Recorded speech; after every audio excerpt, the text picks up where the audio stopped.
Direktur Utama Perusahaan Daerah Air Minum atau Dirut PDAM Kabupaten Kepulauan Tanimbar, Roni Oktavianus T. menyatakan pihaknya menjamin ketersediaan pasokan air bersih kepada seluruh peserta MTQ tingkat Provinsi Maluku yang ke-29 tahun 2022 yang telah terlaksana sejak 17 Maret dan akan berakhir pada 24 Maret 2022 di Kota Somlaki, Kabupaten Kepulauan Tanimbar.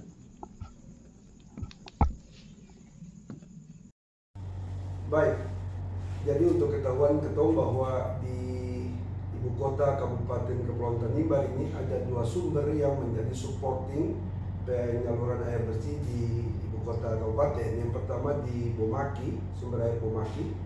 Ini dijalankan secara gravitasi.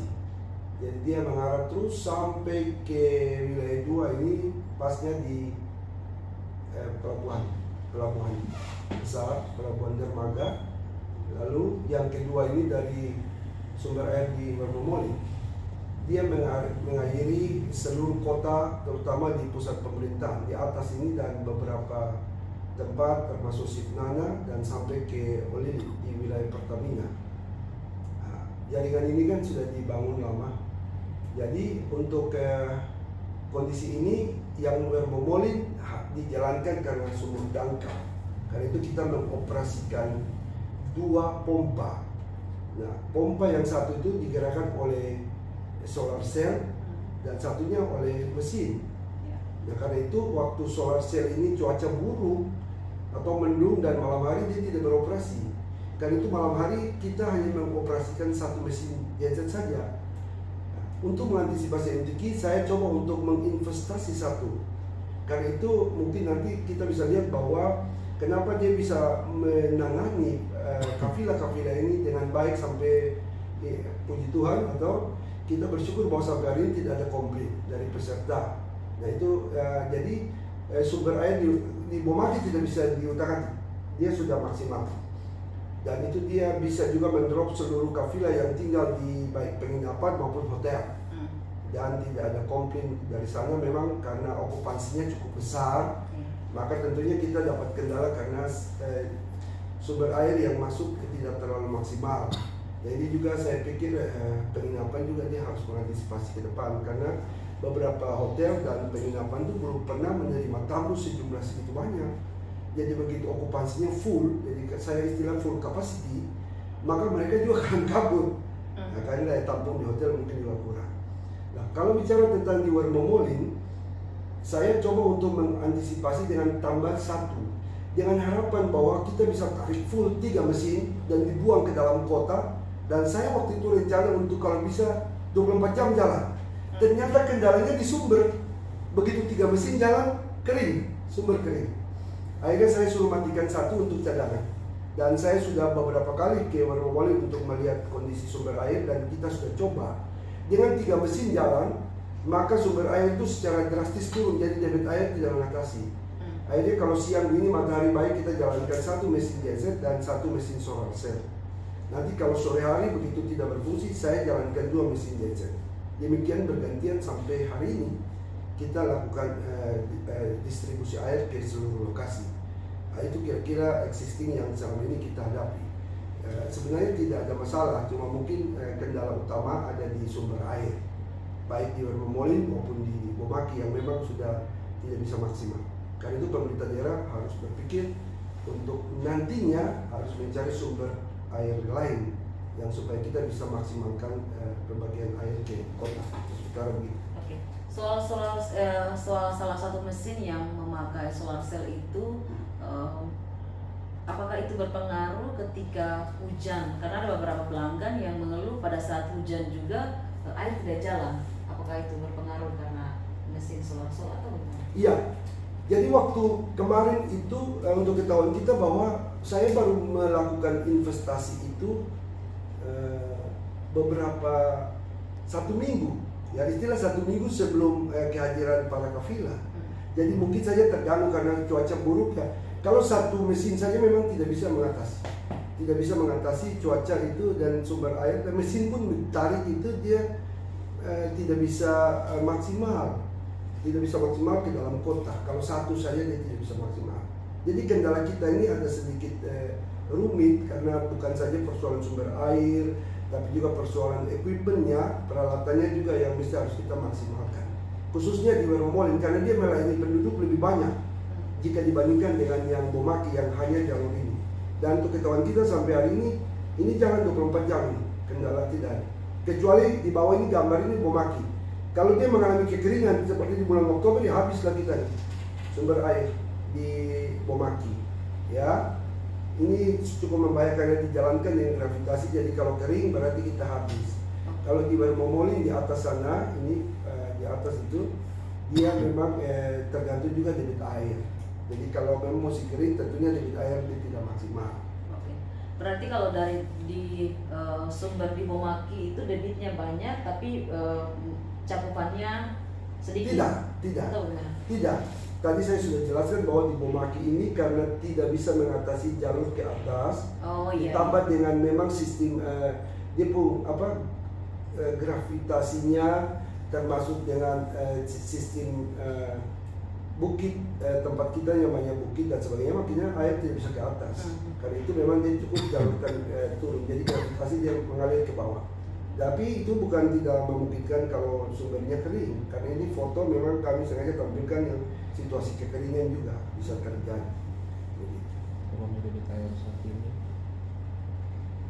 Volume debit air saat ini. Oke. Saat ini volume debit air untuk melayani seluruh pelanggan dan kafilah. Ya. Puji Tuhan, bersyukur ya. Karena sampai hari ini memang kita melaksanakan kegiatan event Musyawarah Tilawatil Quran ke-29 tingkat provinsi ini dalam kondisi debit airnya memungkinkan. Kemarin saya bayangkan kalau terjadi di 2021 dengan kondisi bulan Oktober, saya bisa mati tempo. Karena itu mesti kekeringan, tapi memang Tuhan punya rencana indah pada waktunya. Karena itu di sini kita ada bisa. Dan Bapak Ibu bisa cek saja bahwa sampai hari ini jam ini air ada mengalir untuk Bomaki. Weromolin juga maksimal. Saya sering ditelepon oleh Bapak pelanggan bilang mereka bayangkan bahwa kalau MTQ pasti kita tutup semua jalur untuk MTQ, padahal tidak, kita jalurkan seperti biasa. Kita alirkan seperti biasa dan sesuai dengan jadwal dari awal bahwa 1 minggu 3 kali dan setiap jalur 2 jam. Tidak ada masalah. Kita jalan seperti biasa. Kemarin saya mendapat informasi di beberapa pelanggan di jalur Signana ya, bahwa selama beberapa hari MTQ ini di jalur mereka tidak jalan. Oh ya? Iya. Saya fokus ke Mandriak ini Mandriak di sini. Saya fokus ke Mandriak itu air di sana malah 24 jam eksekutornya. Jadi kalau memang tidak jalan, itu kendalanya bisa macam-macam. Seperti baru kejadian bahwa ternyata ini baru ditelepon tadi, ternyata kan tutup keran di luar. Jadi ada beberapa tempat yang ditutup keran, pelanggan ini kan air belum 24 jam. Sehingga mungkin karena mereka takut dia meluber, lalu ditutup. Termasuk ada hotel juga. Mereka beralasan karena air nanti kalau dibuka sebelum air sampai, nanti mereka angin saja yang memutar air. Padahal tidak itu. Jika dibandingkan dengan kita harus bayar mobil air kan lebih berat. Tapi mereka tutup, jadi giliran air ini kan tidak menentu jadwalnya. Bisa saja siang, bisa pagi, bisa malam. Karena kita lihat dari debit air yang di sumber. Jadi saya bagi 3. Kalau di sumberin saya istilah dengan produksi. Lalu yang di perpipa ini saya istilahkan dengan distribusi. Sampai ke kita punya reservoir, ada beberapa titik di sini. Bapak Ibu bisa lihat ada di sini, ada di sana, ada di sana, dan ada di sana. Itu saya istilahkan dengan distributor. Lalu sampai ke pelanggan itu yang saya istilahkan dengan konsumsi. Nah, jadi memang betul saya tidak memungkiri bahwa bisa saja itu terganggu, tapi saya harapkan petugas kita kan tidak mungkin bisa tahu kondisi semuanya. Mestinya pelanggan mereka harus datang ke kantor untuk menyampaikan pengaduan supaya petugas bisa turun ke lapangan. Kalau tidak, saya tidak mungkin sampai ke rumahnya orang untuk cek seperti begitu. Oke. Selama ada kafilah di Kota Somlaki ini, volume airnya pasti bertambah. Itu berapa kali lipat? Wih, ini masih berjalan ya.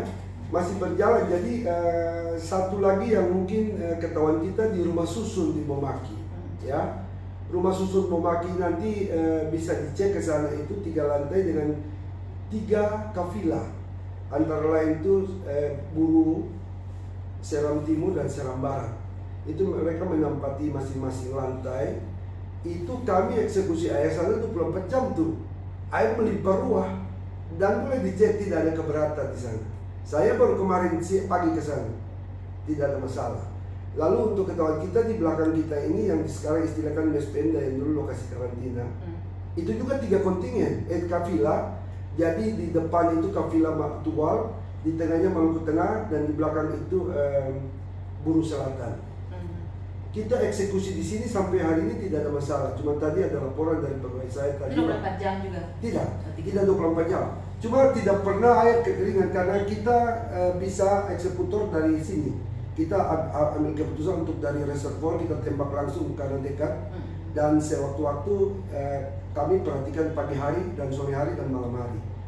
Dan tadi memang teman saya bilang bahwa baru ketahuan bahwa ternyata ada peserta yang tutup keran untuk keluar begitu. Nah ini kadang sering disalahkan karena pengelolanya tidak becus untuk PDM kan tidak bisa berintervensi langsung ke persoalan konsumen. Kami cuma menjaga distribusi air sampai ke reservoir atau tandon atau blok. Tapi setelah itu menyalurkan air ke dalamnya itu bukan tanggung jawab kita. Tapi bersyukur bahwa tidak pernah kosong di sana. Lalu ada beberapa kafilah juga, kafilah Kabupaten Kepulauan Tanimbar di daerah masjid di sini juga kita kawal, MSC juga di sini kita kawal, ya. Lalu di Klasis, kantor Klasis di bawah sini kita kawal di sini, dan juga Union Projo di sini kita kawal juga, ya. Itu aman. Mengapa saya bilang begitu? Karena sebagian besar hotel dan penginapan yang berbanjar di bawah jalur Bomaki sini mereka 24 jam. Karena itu kita tidak perlu khawatir. Dan ada beberapa kafilah dari MBD, Buru, dan Kota Ambon. Mereka tinggal di hotel-hotel sini aman karena dijalankan, dan saya sudah minta kepada pemilik hotel bahwa kalau air tidak bisa mengatasi karena okupansinya banyak, harus mereka dibayar. Hotel kan dibayar, jadi mereka harus bertanggung jawab untuk menambah air karena itu maksimal yang kita laksanakan. Kecuali ada tempat-tempat khusus yang bersifat sosial, seperti gereja dan sebagainya yang memang untuk kegiatan sosial, itu yang saya fokus untuk penyelamatan air di kontingen atau kafilah-kafilah tersebut. Dan tidak ada masalah, tidak ada masalah. Kalau di Union Projo sini mereka dibantu oleh sumur bor.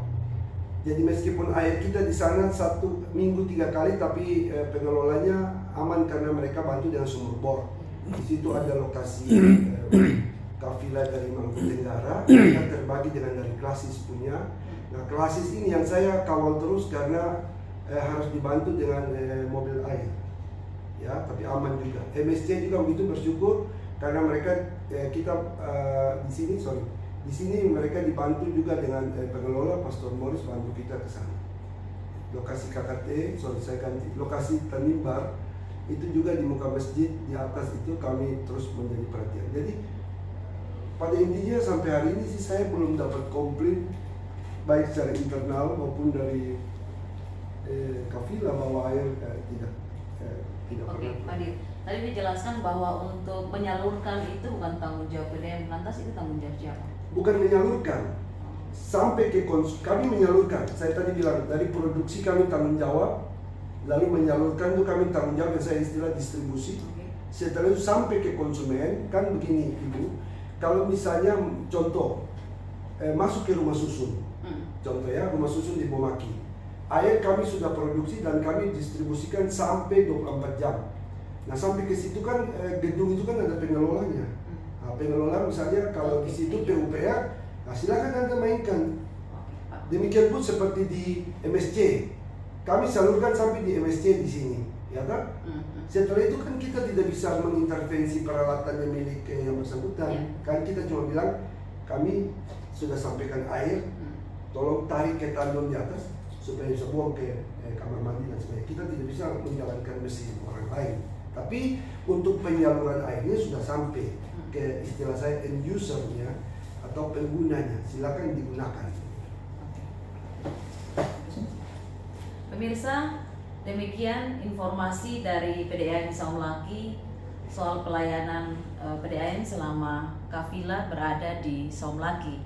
Jika ada para pelanggan yang mengeluh adanya pelayanan air yang kurang maksimal, bisa langsung menghubungi PDAM Saumlaki.